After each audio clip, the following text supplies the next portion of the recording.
Hey, welcome to Open Hand Farm. I'm Penny, and today I have some new herbs that I need to research and label to put in my apothecary. So I thought I would bring you along.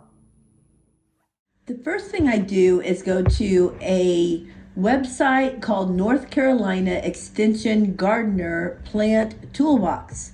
And I can type in the name of any herb and usually find it there.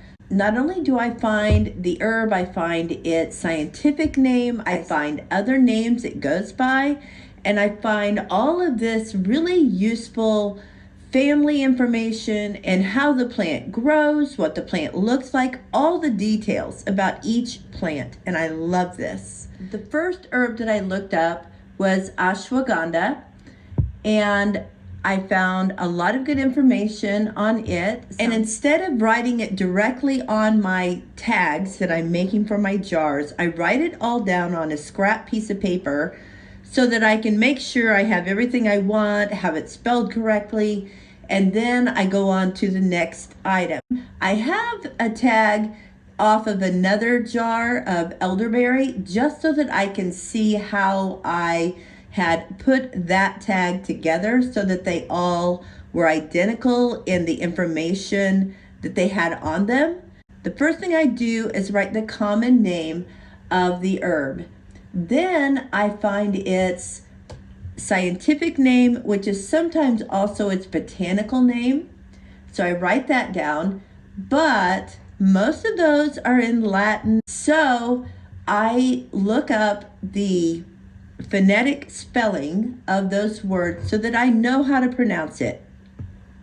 My goal would be to memorize all of those. Don't ask me how that's going. Each of these herbs are in a certain family. So I put that down. Ashwagandha does have a medium toxicity warning because it can be habit forming. So I'm writing that on the card. I like to write anything that I should know that could cause danger on the card so that I see them immediately before I use them.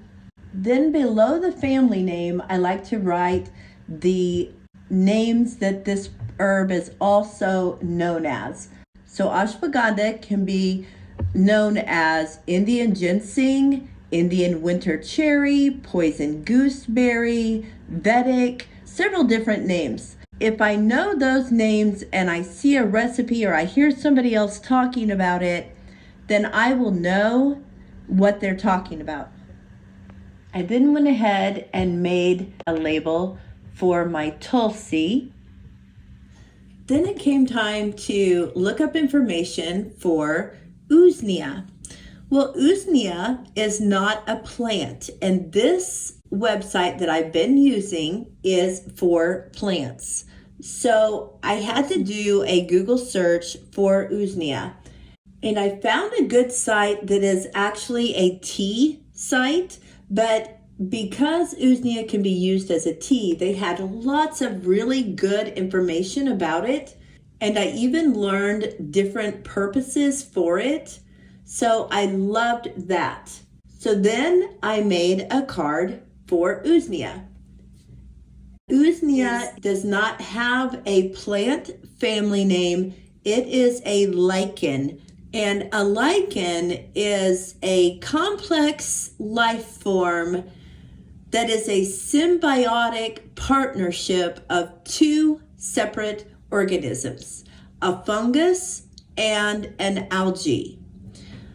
And the dominant partner is the fungus, which gives the lichen the majority of its characteristics and the shape of its fruiting bodies. So you'll find them like hanging in trees or growing on stumps or old rotten wood. And they're all different shapes, colors, and varieties. But Usnea actually hangs from trees.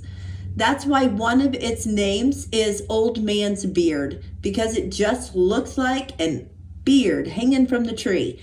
After I got my labels made, I poured up my herbs and put their tags on. I started with the ashwagandha.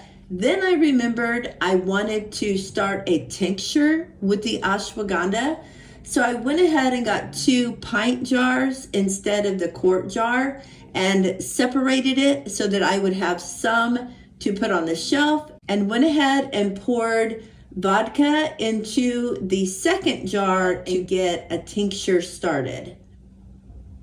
I was sure to label it. There's nothing worse than starting something and not labeling it. Always label, always label. I have thrown away some things because I had no idea what they were, and it was so frustrating. Then I went ahead and tied my label on the ashwagandha jar and was ready to do the Usnea. Now you can see what it looks like. It's really stringy. It kind of feels like a shredded loofah.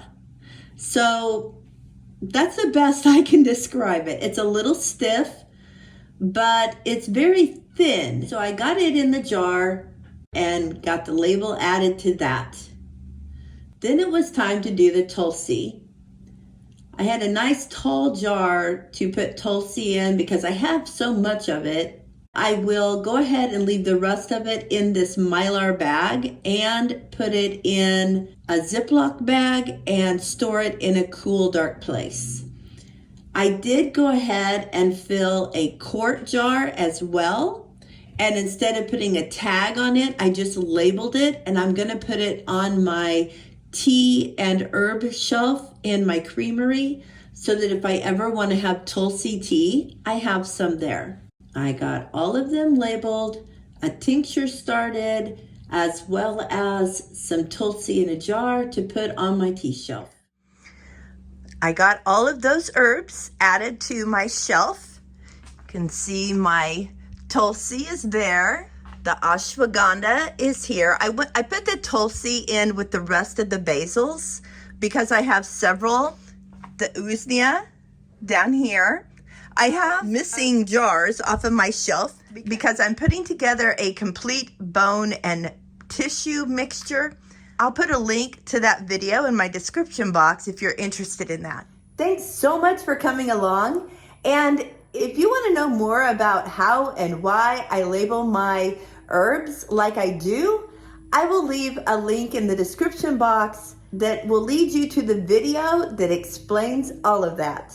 Thanks so much for coming along, and until my next video, blessings on you and yours.